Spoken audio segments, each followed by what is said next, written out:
A day in my life. So, ako din si Mark yung review Milaw. Karoon na lang pakita na ko sa inyo akong daily routine. Gabi pa diri karon no. So, kadlawon pagkita mata sayo.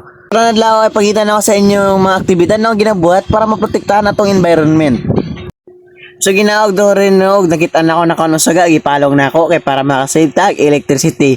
Kani mga concern ng mga natural resources like coal, water na magamit para sa electricity production. Ang impact kanin niya is maka-reduce og carbon emission og maka-prevent sa energy waste. Kani mga simple nga action na akong ginakapakita sa inyo karon, makatawag gini siya maka-reduce og carbon footprint. Unta subaybay ko ninyo karon kay maligo na ta, kay may eskwela ta.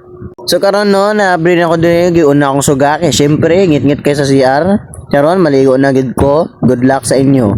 So karon no man nagid kog ligo, gigawas na ako diri sa CR, tanawa ra ko ng buang-buang, murag na akong gugoy. So mao na siya akong gibuhat, tiniguman og ligo na nutbrush ko. Ana kita diri karon no, manutbrush na kita, banigon ninyo, palungon gyud nato na ang gripo hiniguman og gamit.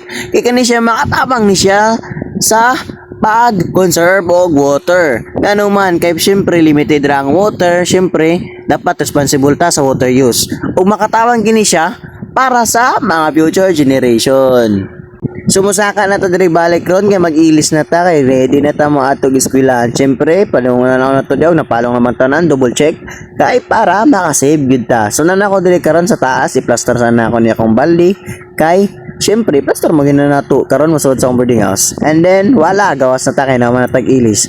Syempre, before ta mula ka outfit check sa tadaan. So nata diri karon, uy gwapo kay siya, mura man siya og basta mo na to siya. So naan ako diri karon, gigawas na ko, padulong ko sa eskwelahan. So mag-backlay ra gid ta kaninyo, banigon niyo sa ako pag-backlay.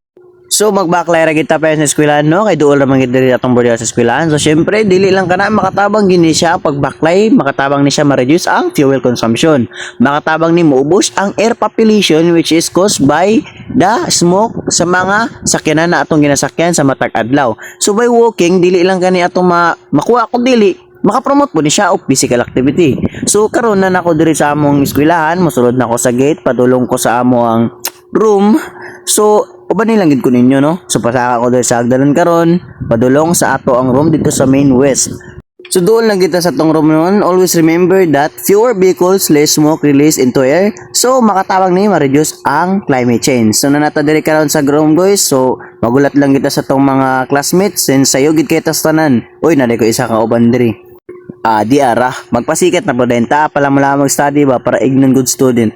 So mo to siya guys, sugod na mong klase. So naradiri karon guys, sumana na gid among klase mo ning last minutes sa mong klase. So let's go na gid. So karon babalik na ako sa boarding house. Syempre mo kaon tag paniud to, hinahinay tag backline ninja. Always walk good. Kay syempre ay kalimti akong gingon, makatabang siya sa environment. So always remember good na even simple actions like walking, turning off lights, and saving water can help protect our environment. We don't need to do big things. Small habits done daily can create big difference. Pastor transition na nagita diri balik sa tong room para sa tong second subject. No man ra tong second subject no, so karon muli na gid ko padulong sa among balay. So guys, before ta mahuman ning video, ayon yung kalimti nga kailangan kitang magtibanga para maprotekta natong planet para sa future generation. So more to guys.